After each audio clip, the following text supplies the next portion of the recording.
요나서 2장 보겠습니다.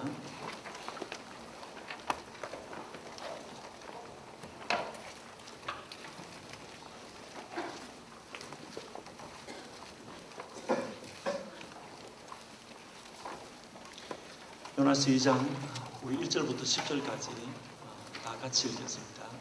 2장 1절에서 10절까지 같이 읽겠습니다. 요나가 물고기 뱃속에서 하나님 여호와께 기도하여 내가 받는 고난을 인하여 여호와께 불러하였었더니 주께서 내게 대답하셨고 내가 세월의 뱃속에서 부르짖었었더니 주께서 나의 말씀을 들으셨나이다. 주께서 나를 기쁨 속 바다 가운데 던지셨으므로 큰 물이 나를 들었고 주의 파도와 큰 물들이 다 내 위에 넘쳐나이다. 내가 말하길 내가 주의 목전에서 쫓겨났을지라도 다시 주의 성전을 바라보겠다 했나이다. 우리가 나를 들었을 때 뜨거운 바다에 싸우며 기쁨이 나를 내었고 바닷불이 내 머리를 쌌나이다. 내가 산의 뿌리까지 내려가 싸우며 땅이 그 밑창으로 나를 오래도록 막아 싸우나 내 하나님 여호와여 주께서 내 생명을 구름 위에서 끊으셨나이다. 내 영혼이 내 속에서 피곤할 때 내가 여호와를 생각하였었더니 내 기도가 주께 이르렀사오며 주의 성전에 미쳤나이다. 무릇 거짓되고 큰 것을 숭상하는 자는 자기에게 베푸신 은혜를 버렸사오나 나는 감사하는 목소리로 주께 제사를 드리며 나의 소원을 주께 갚으나이다. 오늘 여호와께서 말미암나이다 하니라. 여호와께서 또 물고기에게 명하심에 나를 육지에 구하니라. 아멘.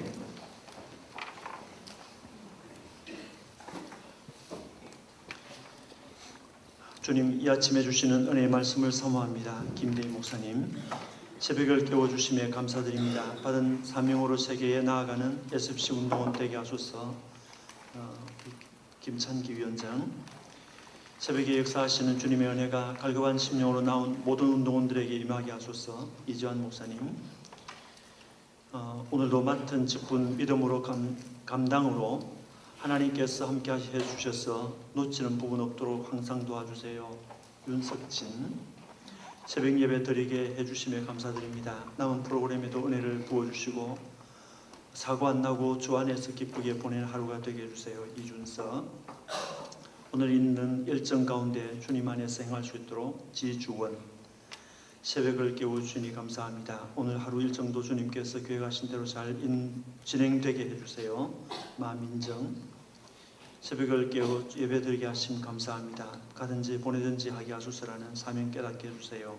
김유나, 둘째 날을 새벽 예배로 시작하게 하심을 감사드립니다. 이 새벽에도 모든 운동원들 뜨겁게 기도하게 해주시고 가든지 보내든지 주신 사명 감당할 수 있도록 은혜 더하여 주세요. 장은희, 새벽을 깨우게 하시니 감사합니다. 준비하신 모든 은혜 하나도 빠짐없이 모두 받을 수 있게 해주세요. 재형우, 이효라, 홍성나, 대학생 대회 둘째 날 맞이하게 하심을 감사합니다. 오늘도 은혜 넘치는 대회 될 수 있기를 기도합니다. 박한나, 새벽을 깨워주신 주님, 언제나 은혜로 저를 채워주심에 감사합니다. 무명으로 오늘 하루 시작을 또 주님 말씀으로 열어주심에 감사합니다. 새벽 예도 모두 다 귀하고 감사하게 예배드리며 맑은 정신 주셔서 주님께 더 집중할 수 있도록 해주세요. 이수진, 두 사람을 더 읽겠습니다. 새벽에도 역시 주님 예배하기를 사모하는 우리 되게 했음에 진심으로 감사드립니다. 문지희, 새벽을 깨우신 하나님 감사합니다. 졸지 않고 많은 은혜 받을 수 있도록 도와주세요. 문다빈, 우리 많은 친구들이 감사했습니다. 1831년 2년 구철라프라가는 목사님이 중국에 파송을 받아서 와 있다가 한국 해안선 가까이 접근해 왔습니다. 중국 성경을 가지고 황해도 용년에 있는 장산곳이라는 곳에 도착을 했습니다. 배가 점점 남하하면서 안면도 그리고 고대도 또 제주도를 거쳐서 다시 본래 파송받은 중국으로 가게 됐습니다. 목사님께서 고대도에 도착했을 때 서적과 약품, 성경을 나누어 주었습니다. 그리고 고대도에 머물면서 구철학부 목사님은 주기도를 우리 한국 사람들과 함께 같이 이렇게 번역을 하게 되었습니다. 그 일기를 보면 그가 얼마나 한국 선교를 갈망했는가 하는 것을 알 수 있습니다. 내가 전한 복음이 하나님의 섭리 속에서 반드시 열매를 맺게 될 것을 확신합니다. 나는 이것을 믿었기에 영광에 찬 십자가의 도를 조선인에게 전하였습니다.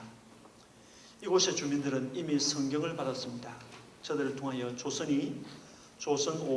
복음이 조선 온 땅에 퍼져 광명의 아침이 찾아오도록 하나님의 축복이 임하기를 기도할 따름입니다. 이 일기의 한 부분입니다. 목사님은 가시면서 그 배에 돛 있지 않습니까? 돛대에 십자가 깃발을 달고 그 아래 무릎을 꿇고 한국의 복음화를 위해서 기도했다는 그런 기록이 있습니다. 오늘 아침에 우리는 하나님께서 요나로 하여금 기도하게 하신 사건을 봅니다. 요나의 기도라는 말씀으로 은혜를 받고자 합니다. 1절에 보면 요나가 물고기 뱃속에서 그 하나님 여호와께 기도하였다 하는 말씀을 볼 수 있습니다. 요나가 기도했다.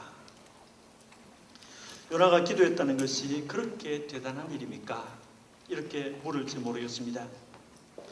요나서 1장을 보면서 요나는 왜 기도하지 않았을까 하는 이상한 생각을 저는 자주 했습니다. 1장에서 요나는 하나님의 선자로 소명을 받았고 또 이방 니느웨로 가서 그것을 쳐서 외치라고 하는 하나님의 특별한 사명을 받았습니다. 보통 사람들은 평소에는 별 생각 없이 살더라도 특별한 사명을 받게 되면 그 사명 때문에 긴장을 하게 되고 어떻게 하지? 내가 정말 잘할 수 있을까? 이런 걱정을 합니다. 이 경우에 그리스도인들, 특별히 사명을 받은 사람은 하나님께 물어봅니다. 아수르라고 하는 이 나라, 선교하기에 적합하지 않은 나라였습니다. 아수르는 복음을 도무지 들을 것 같지 않은 백성들이 살고 있는 나라였습니다. 그들은 하나님을 대적하거나 하나님이 없다고 말하는 이들이었습니다. 그들은 죄악에 너무 익숙해 있어서 하나님께서 인정하실 만큼 그 악독이 내 앞에 상달하였다라고 할 만큼 그들은 죄에 익숙해 있었던 사람들이었습니다. 심판을 받아도 마땅한 그 사람들이 살고 있는 그 나라에 가서 복음을 전한다. 이 나라로서는 견딜 수 없는 말입니다. 내 백성 이스라엘 땅에서 복음을 전해도 아직도 할 일이 많은데 여기를 두고 그곳에 가서 전하라. 도무지 못하겠다 이거죠. 그보다도 내가 가서 복음을 전하면 그 사람들이 내가 복음을 전하기도 전에 아마 돌을 던질지도 모르고 그들의 손에 맞아 죽을지도 모른다. 이런 두려움도 있었을 것입니다. 복음을 나는 그들에게 전할 수 없다. 아마 그런 생각이 그 속에 일어났을 것입니다. 이런 것 저런 것 때문에 그는 기도하지를 않았습니다. 1장에 나타나는 요나의 모습은 그저 반항하고 도망하는 자였습니다. 그것이 부끄러웠는지 배 밑층까지 내려가서 잠을 잤습니다. 바다에 일어난 폭풍으로 인해서 사람들이 죽음의 위기를 만나서 처절하게 자기들의 신의 이름을 부르면서 살려달라고 아우성을 치고 있을 때 요나는 배 밑층에 내려가서 깊이 잠이 들어 있었다고 했습니다. 일어나서 당신이 믿는 하나님께 기도해 보시오라고 소리치는 선장의 권면에도 불구하고 한마디 말을 못했습니다. 선원들이 뽑은 제비의 결과, 당신은 죄인이요 라고 하는 제비의 결과에 대해서도 어쩔 수 없이 항복할 수밖에 없는 초라한 모습을 보게 됩니다. 선자의 깨어있는 모습은 어디에도 볼 수 없습니다. 시간이 갈수록 그의 입은 더욱 굳게 닫혀버렸습니다. 요나는 기도해야 할 시간에 기도하지 않았고 기도를 하지 않으면 안 되는 순간마저 그는 놓치고 말았습니다. 이렇게 굳게 닫혀있던 요나의 입술이 물고기 뱃속에서 열렸습니다. 드디어 그의 입술에서 기도의 소리가 나오기 시작했습니다. 두 번째 우리는 생각하는 것은 요나가 물고기 뱃속에서 기도했다 하는 것입니다. 같은 1절입니다. 물고기 뱃속은 결코 편한 곳이 아닙니다. 물고기 뱃속에서 어떤 즐거움과 보람을 얻겠다고 생각한다면 그것은 어리석은 생각입니다. 어두움과 고통과 괴로움만 있을 뿐입니다. 그곳은 정말 고통스러운 곳이었습니다. 물고기 뱃속의 고통이 얼마나 심하였던지 요나는 그곳을 스올의 뱃속이라고 했습니다. 다시 말하면 지옥과 같은 곳이라는 말입니다. 지옥과 같이 캄캄하고 어두운 곳, 두려운 곳, 죽음의 고통이 있는 곳, 그곳은 산자의 장소가 아니었습니다. 그곳은 주님 얼굴 앞에서 쫓겨난 자의 곳입니다. 바깥 어두운 곳, 지옥과 같은 곳, 슬피 울 수밖에 없는 곳이었습니다. 2절을 보면 요나는 내가 받는 고난을 인하여 여호와께 불러 아뢰었다고 했습니다. 저는 지금 내가 받는 고난 때문에 기도합니다. 내가 물고기 뱃속에서 받는 이 고통 때문에, 이 아픔 때문에 기도하고 있습니다 라고 했습니다. 다시 말하면 이것은 고난이 없었으면 기도하지 않았을 것이라는 말로 해석할 수 있습니다. 많은 사람들의 시련과 절망을 만났을 때 기도하지 않는 사람도 있지만은 낭패와 실망을 당한 것 때문에 어쩔 수 없이 하나님 앞에 기도하는 사람들이 있습니다.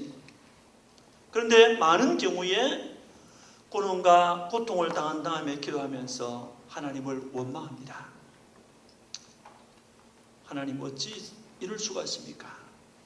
내가 주님 앞에 주일도 잘 지켰고 11조도 했고 성경검도 했고 주님을 위해서 열심히 살았는데 어찌해서 나에게 이런 일이 왔습니까? 라고 원망하면서 기도합니다.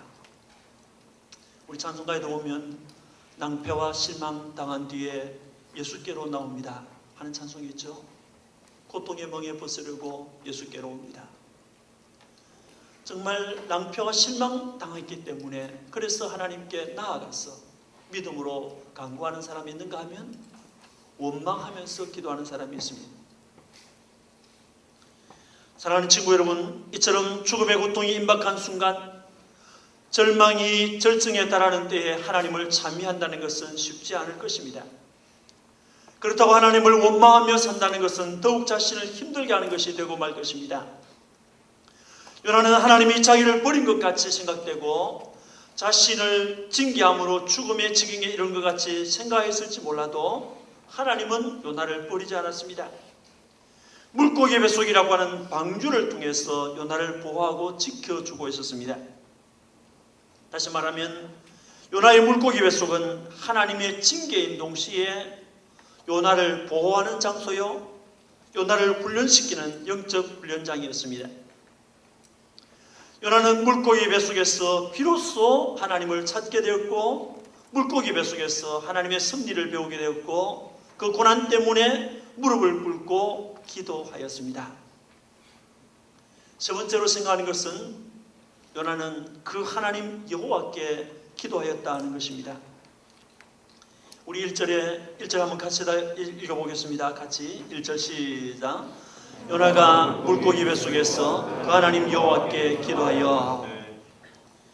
요나는 물고기 뱃속에서 그 하나님 여호와께 기도하였다고 했습니다. 요나는 너는 일어나 저 근성읍 니느웨로 가서 그것을 쳐서 외치라고 말씀하시고 그에게 선교의 사명을 주신 하나님께 기도했습니다. 요나는 니느웨 백성의 죄악상을 모두 알고 계시는 하나님, 요나가 도망하는 것도 알고 계셨던 하나님, 그 모든 것을 알고 계시는 전지하신 하나님께 기도했습니다. 그렇다면 그 하나님은 요나가 바다에 던져지는 것도 모르실 분이 아닙니다.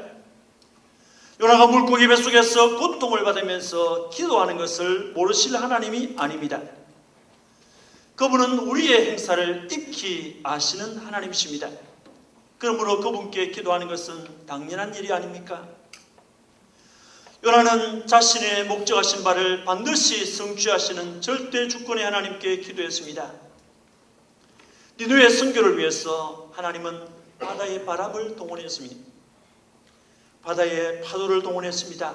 큰 물고기까지 동원했습니다.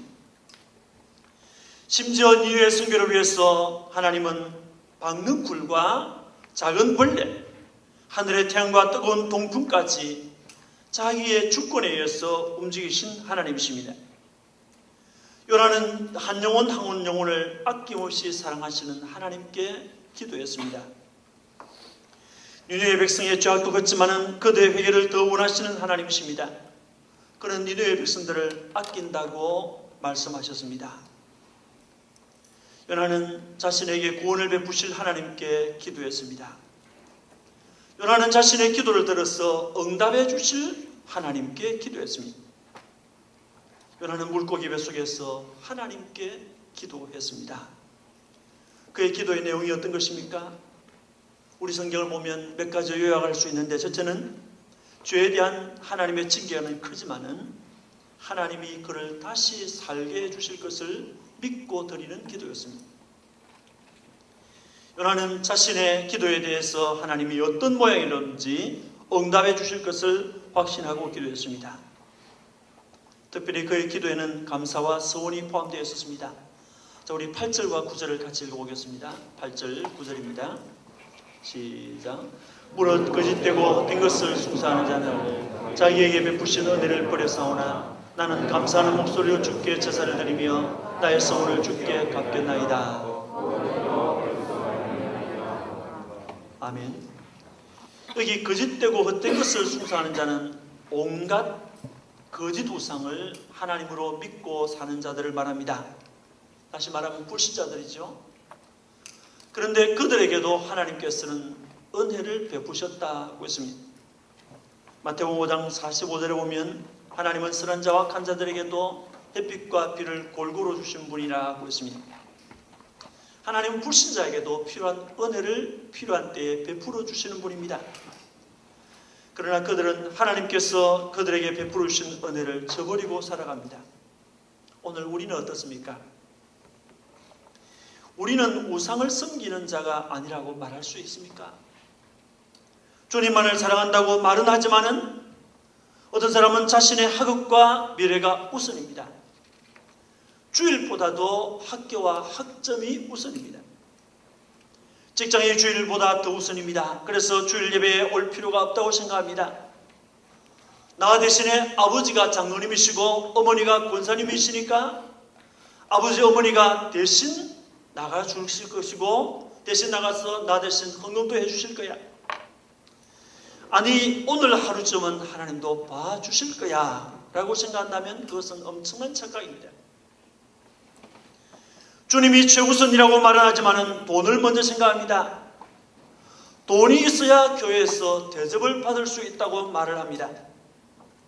연주를 해야 하고 전시를 해야 하기 때문에 주일이지만 교회에 갈 수 없다고 말합니다. 친척의 결혼식이 있기 때문에 교회에 나올 수 없다고 합니다. 믿지 않는 친구와 결혼을 해야 하겠다고 주장합니다. 주님 중심, 주님 위주가 아니라 나 위주라고 하는 우상에 빠져있는 사람들입니다. 어떻게 하면 주님을 더 잘 섬길 수 있을까? 성경을 더 많이 읽고 더 많이 외우고 기도할 제목이 무엇일까 하고 자꾸 생각하는 것보다 어디에 가면 맛있는 것이 있을까? 어디 가면 더 좋은 옷이 있을까? 어디 가면 내가 좋아하는 연예인을 만날 수 있을까? 어떻게 하면 인생을 더 즐기면서 살 수 있을까를 생각합니다. 이런 사람들은 자기를 섬기는 우상 숭배자들입니다. 나의 뜻대로 되고 있을 때는 이것이 주님의 축복이라고 말하다가 내 뜻대로 되지 않을 때 불평하고 원망합니다. 나의 뜻이라고 하는 우상에 사로잡혀서 사는 사람들입니다. 나는 서민이지만 너는 불택자이니까 나는 천당 가지만 너는 지옥 간다고 하는 우월적인 사고를 가지고 산다면 불신자들에게 전도할 수 없겠지요. 이것도 우상입니다. 니느웨 사람들만 우상 숭배자들이 아닙니다. 우리가 만들어 놓은 우상에 빠져 살 때가 자주 있습니다. 이런 사람들은 주님께서 베풀어 주셨던 그 수많은 은혜들을 저버리는 사람들입니다. 그런데 요나는 나는 감사하는 목소리로 주께 제사를 드리며 나의 소원을 주께 갚겠나이다 라고 했습니다. 그는 주님께 제사를 드린다고 했습니다. 그는 물고기 뱃속에서 주님 앞에 제사를 드린다고 했습니다. 그는 감사하는 목소리로 제사를 드린다고 했습니다. 그 물고기 뱃속에서 재물이 없어요. 비둘기도 없고 양도 없고 염소도 없고 송아지도 없습니다. 그곳에서 그는 제물로서 감사하는 목소리, 자기의 목소리, 하나님 감사합니다 하는 그 감사하는 그 목소리, 그것을 제물 삼아서 하나님께 제사 드리겠다고 했습니다. 그는 계속해서 나의 소원을 주께 갚겠습니다 라고 했습니다. 기막힌 수렁에 갇혔을 때 원망 대신에 감사할 수 있을까? 하나님은 우리가 그에게 감사하는 말을 하기를 원합니다. 범사에 감사하라고 했습니다. 죽음의 공포가 엄습해오는 순간에 정말 감사할 수 있을까요? 오히려 하나님을 원망하거나 저주하며 떠나버리고 싶은 충동이 일어나지 않을까요? 욥은 이런 순간에 하나님 앞에 감사와 찬송을 하나님께 드렸습니다. 바울도 그러한 순간에 하나님께 감사하면서 기도하고 찬미했습니다. 다윗도 그러한 순간에 기도하고 찬미했습니다. 다니엘은 지금 기도하기만 하면 사자굴에 던져진다 알았습니다. 죽음의 위기가 그의 눈앞에 지금 성큼성큼 다가오고 있다는 것을 알았습니다. 그럼에도 불구하고 그는 하나님께 감사하며 기도했더라. 우리 성경에 그렇게 말했습니다. 여호사밧은 전쟁에 나갔습니다. 전장에서 지금 죽음의 위기가 점점 다가오는 그 순간에 하나님 앞에 찬양했습니다. 찬양대원을 동원해서 찬양하면서 전쟁터에 나갔습니다. 우리 가스펠청 가운데 찬양하라 내 영혼아, 찬양하라 내 영혼아, 내 속에 있는 것들아 다 찬양하라 하는 찬송이 있죠. 얼마나 기쁜 노래입니까? 환난을 빨리 통과하는 방법이 있습니다. 환난의 자리에서 흔들림 없이 굳게 서서 감사하는 것입니다. 그 환경에서 내가 하나님의 사람으로 바뀌기 시작하면 하나님은 그때부터 일하기 시작합니다. 불평과 원망을 하는 순간 우리는 하나님 앞에서 낙제할 수밖에 없습니다. 같이 하겠습니다. 감사합니다. 감사합니다. 감사합니다. 감사합니다. 하나님 앞에 감사합니다 하는 이 말 부지런히 하세요. 하나님께도 감사하고 목사님께도 감사하고 나를 위해서 기도해준 친구를 생각할 때 감사하고 나를 키우신 부모님을 생각하니까 감사하고 만나는 사람마다 감사합니다. 감사합니다. 그것이 있는 사람에게 주님의 은총이 있습니다. 마지막으로 그의 기도는 표적이 따랐습니다. 우리 10절입니다. 10절을 같이 읽겠습니다. 시작. 여호와께서 그 물고에게 명하심에 요나를 육지에 두하니라. 여기 표적이 따랐다. 첫째는 하나님이 베푸신 표적입니다. 여호와께서. 모든 기적은 하나님께로부터 옵니다. 하나님께로부터 오지 않은 것은 표적일 수가 없습니다. 여호와께서 그 다음에 그 물고기에게 명하심에 토했다고 했습니다. 물고기로부터 탈출되는 표적입니다. 물고기에서 탈출되어진다. 상상할 수 없는 일이었습니다. 그 표적은 요나에게 나타난 것입니다. 요나를 육지에 두하니라고 했습니다. 물고기 뱃속에서 3일 3야를 지난 다음에 일어난 표정입니다. 물고기 뱃속에 이 3일의 경험과 물고기 뱃속에서 죽지 않고 살아난 것은 예수 그리스도의 죽으심과 부활에 관한 예표적인 사건이 되었습니다. 마태복음 12장에서 우리 주님께서 말했습니다. 우리 주님은 우리를 위하여 십자가에서 희생당하시고 무덤에 장사 지낸 바 되어 3일을 무덤 속에 있었습니다. 주님은 3일 후에 그 무덤에서 부활했습니다. 이것이 주님께서 불신세계에 보여줄 수 있는 표적이라고 했습니다. 친구 여러분, 요나는 물고기 뱃속에서 기도했습니다. 요나는 분명히 물고기 뱃속 내려갈 수 있는 데까지 다 내려갔습니다. 요나는 삶의 막장이라고 할 수 있는 곳까지 내려갔습니다. 요나는 그곳에서 하나님을 찾았습니다. 요나는 그곳에서 하나님을 불렀습니다. 삶의 막장인 그곳에서 하나님께 부르짖었습니다. 그러다가 그는 지쳐버렸습니다. 먹지 못하고 마시지 못하고 눈을 뜰 수 없는 상황에서 기도할 힘도 잃어버렸습니다. 그때 그는 하나님을 생각하였습니다. 아무런 희망이 보이지 않는 상황에서 요나는 하나님을 놓지 않았습니다. 요나는 그곳에서 하나님만을 생각했습니다. 이것이 신앙입니다. 요나는 물고기 뱃속에서 잃어버린 하나님과의 관계를 바르게 회복했습니다. 넘어짐에서 다시 일어서는 축복을 얻은 것입니다. 그리스도인들 앞에도 온갖 절망적인 상황들이 찾아옵니다. 삶의 맨 밑바닥, 삶의 막장에 다다랐을 때 그리스도인들은 하나님을 놓지 않아야 합니다. 요나의 기도에는 표정이 따랐습니다. 생명과 부활의 표적이었습니다. 친구 여러분, 하나님은 우리들에게 기도할 것을 명하였습니다. 자신의 것, 자신의 나라, 자신이 가지신 복을 주기 위해서 우리에게 기도하라고 말씀을 하셨습니다. 그렇다면 기도는 우리의 몫입니다. 기도를 하면 응답을 하신다고 하는 것은 하나님의 약속입니다. 인간은 자기가 원하는 방법대로 자기가 원하는 시간에 내가 바라는 장소에서 표적이 일어나기를 기대합니다. 그러나 기도의 응답은 내가 원하는 대로 되어지는 것이 아닙니다. 하나님께서 원하시는 대로, 하나님께서 기뻐하시는 뜻대로 하나님의 시간에 하나님이 정하신 장소에서 일어납니다. 그래서 저는 기도의 응답을 표적이라고 말했습니다. 그것은 사람에게서 나는 것이 아니라 하나님께로부터 오는 것이기 때문입니다. 그래서 우리는 기다려야 됩니다. 하나님은 우리들에게 여러 가지의 특권을 주셨습니다. 그 중에 하나가 기도의 특권입니다. 마태복음 7장에 보면 구하라 그러면 주실 것이요, 찾으라 그러면 찾을 것이요, 문을 두드리라 그러면 너에게 열릴 것이라고 했습니다. 시편 34편에 보면 젊은 사자는 궁핍과 여출일지라도 여호와를 찾는 자는 모든 좋은 것에 부족함이 없을 것이라고 했습니다.